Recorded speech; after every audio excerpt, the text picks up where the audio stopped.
Hi, how's it going? I got a bit of a tougher topic to talk about today.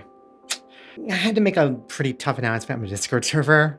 I thought it'd be nice to maybe talk about that here too. Partly to inform you here about what's going on, but also because I kind of need to vent about this, honestly. Discord has been looking to roll out ID and face verification globally.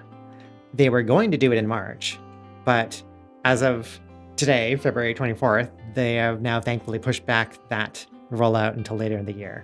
And that's something. I mean, it's a small victory, I think, right? But I'm still worried.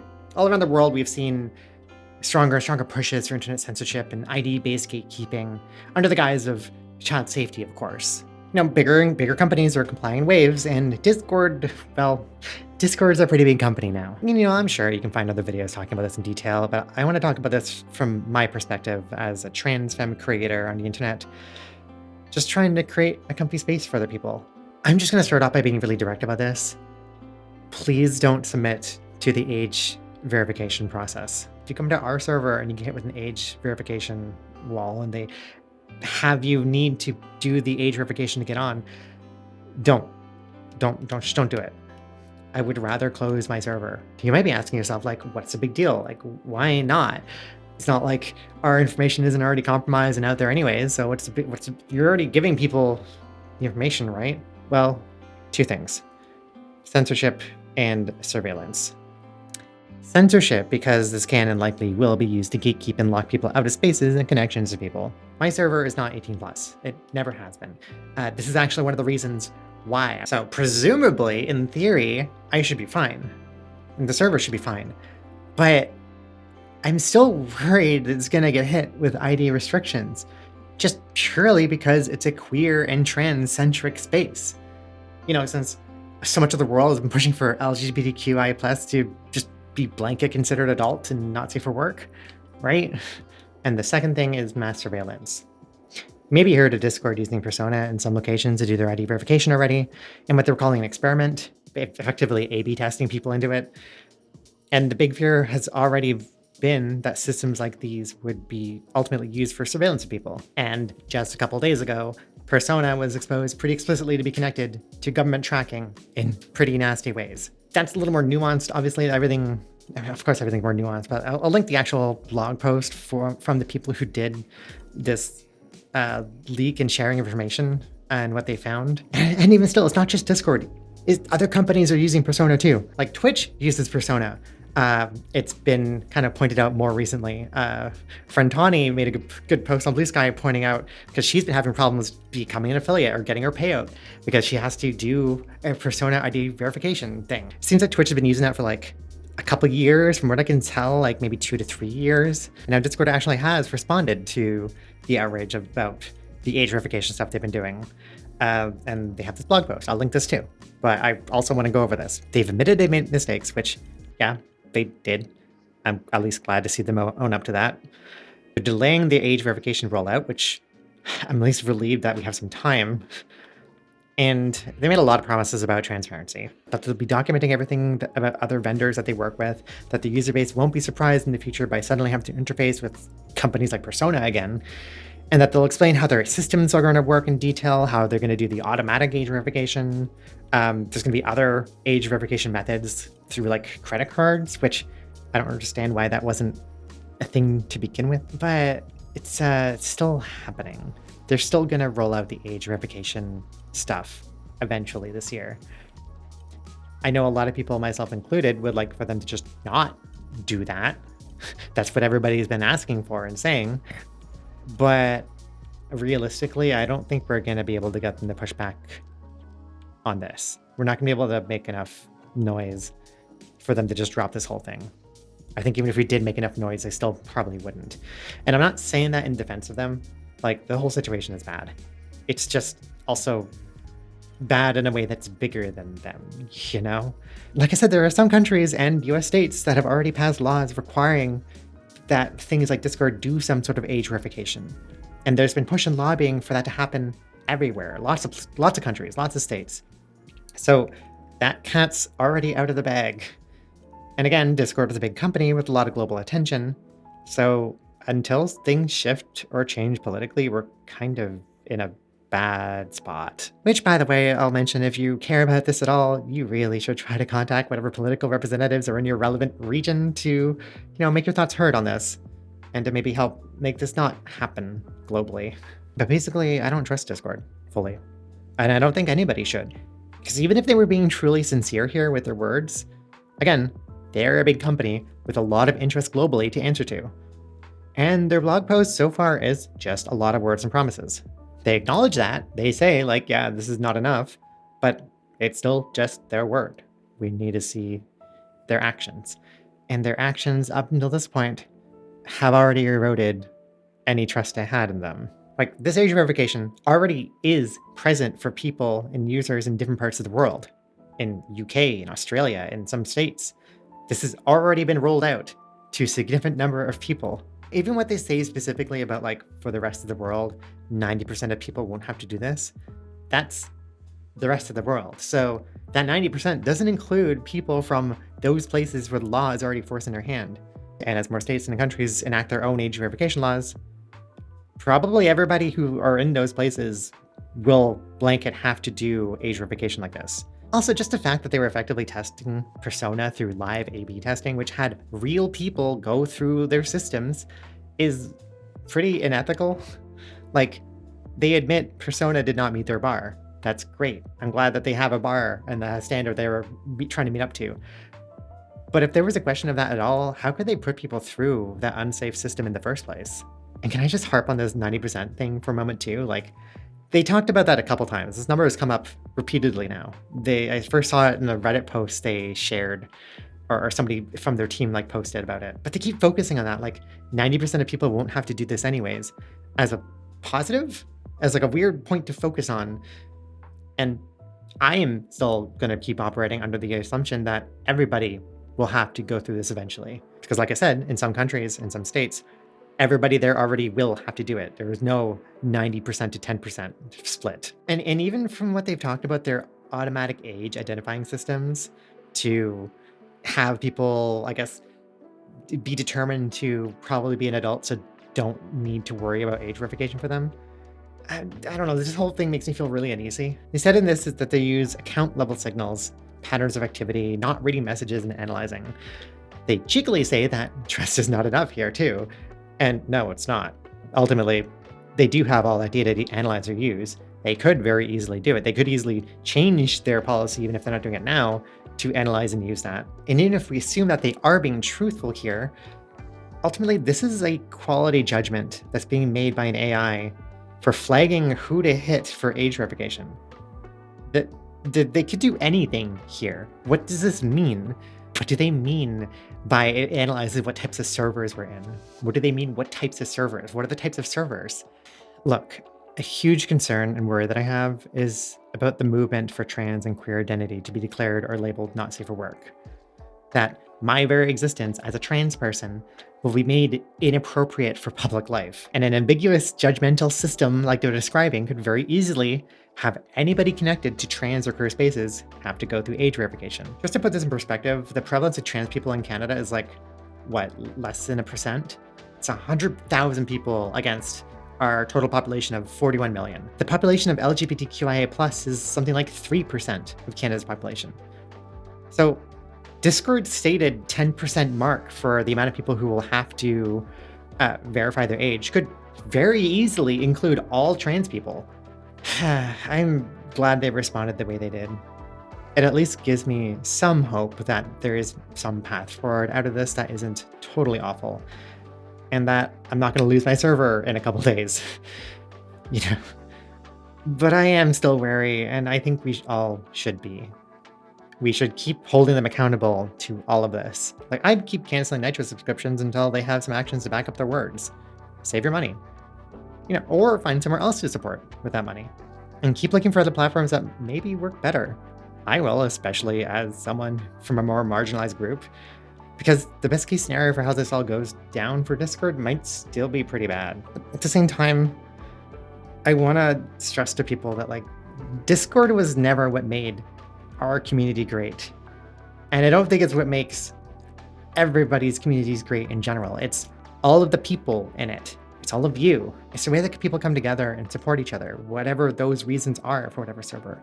Like from us, we've heard countless times from so many other people how our community on Discord has positively impacted them.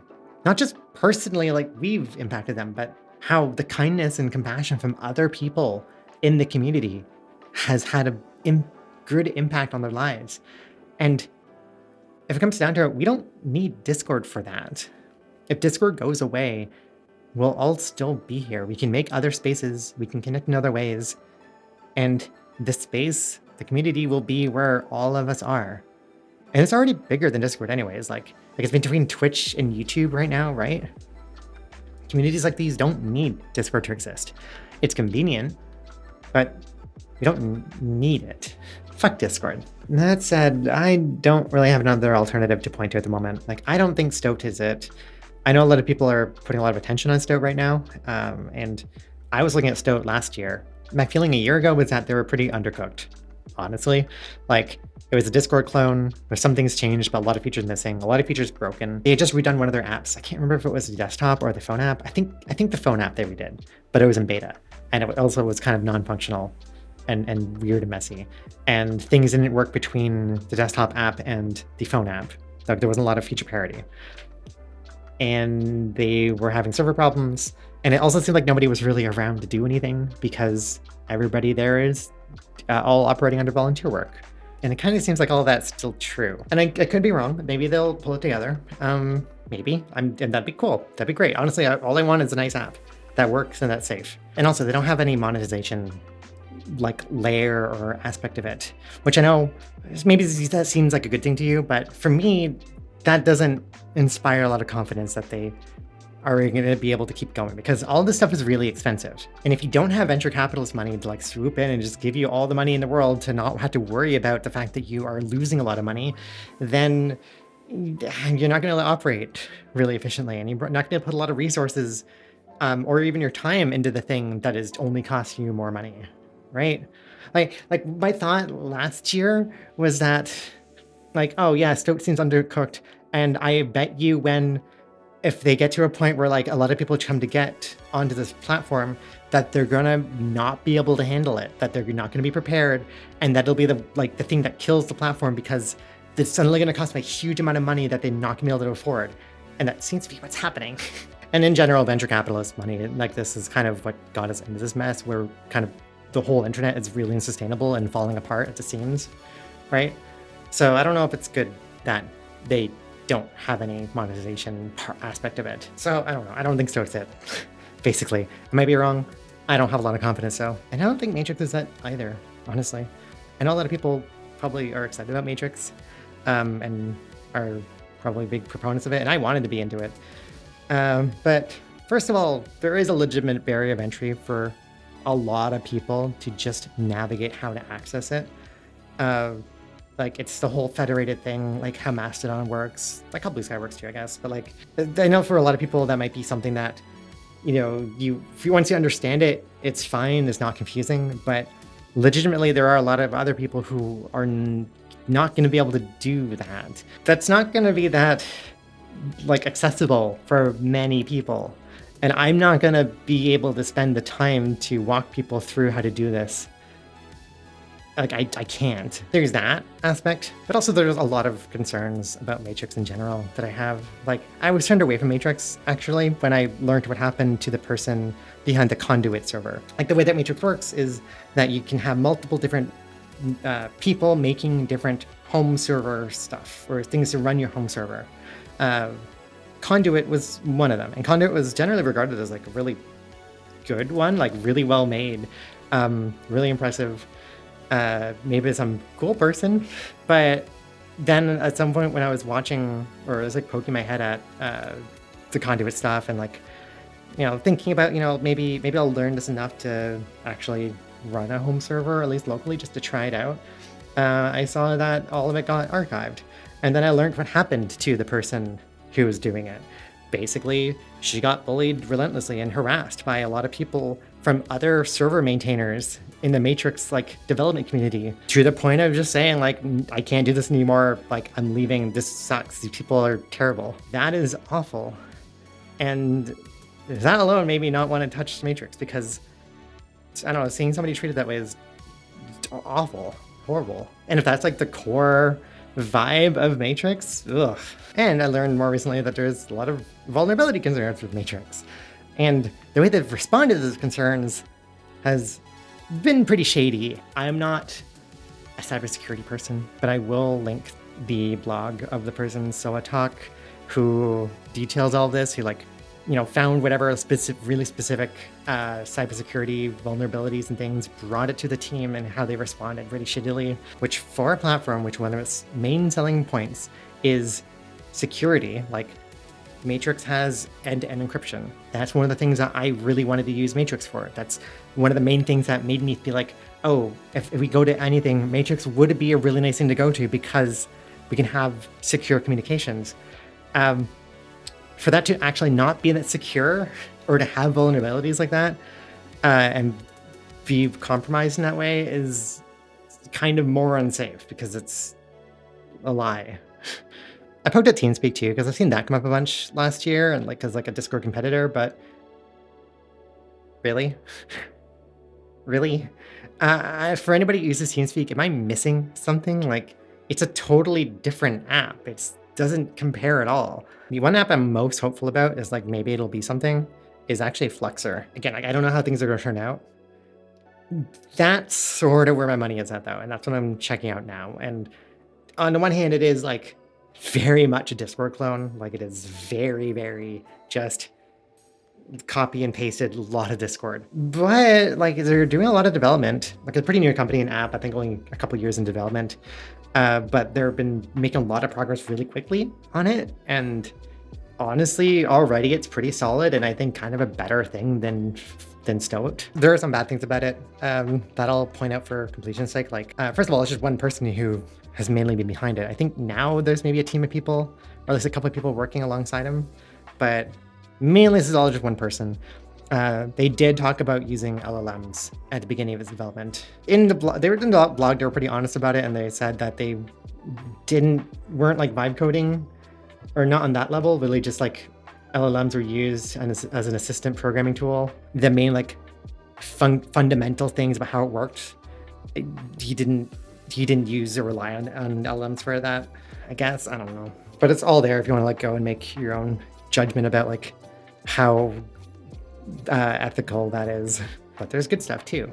Like, they have a monetization model, and with a premium subscription thing, which, again, maybe that's negative for you, but for me, that makes me more confident that they could actually get somewhere. Like, the whole internet being free with an asterisk over it has not worked out in most people's favor overall. Also, what some of the stuff the developers talked about with like what his plans are and ideas for what he wants to do with the platform going forward is really interesting. Honestly, though, there might just not be a good alternative right now for Discord. This is something that the Stoat person who did that blog post on Matrix, like, they have a post on that too, which I'll link as well. They talked about this a bit. They did their own kind of Discord comparison of different apps, and that was their conclusion too, that right now there might not really be an alternative that hits all the marks that we'd want to see, that is safe for people to use and communicate through. But I also believe we'll get through it. We'll figure something out. If Discord really does become like so bad that we all have to leave it, we'll figure something else out. It'll be okay. Maybe even things will be better in the long run. It's gonna suck, yes. There's gonna be a lot of like transitional growing pains. Trans joke in a trans fan video. There's gonna be a lot of transitional growing pains, but we'll get through it, and then eventually we'll be on the other side, and maybe things will even be better. Maybe we'll find a platform that actually feels a lot better. Everybody's been complaining for years at this point that Discord is shit now, and it's gone through enshittification, and it's been going through and will continue to go through enshittification. Like, it's just gonna get worse and worse. They're going public They're going public. You know what that means? They're going to be answering to investors, and they won't be able to say or do moves that will, potentially lower the investors' return on Discord. So it's just going to become a product to please those people, not the people who are using it. It's going to get shit. If we don't leave now, we're going to have to leave eventually, right? So whenever that happens, it'll suck, but then eventually we'll be past that, and then we can just move on. It's basically it. Sorry, I didn't mean to get angry. I'm not trying to be angry with this. I'm just trying to say, like, we don't need Discord. It'll be okay. Figure it out. All right, that's enough of me venting. Take care, everybody. Bye.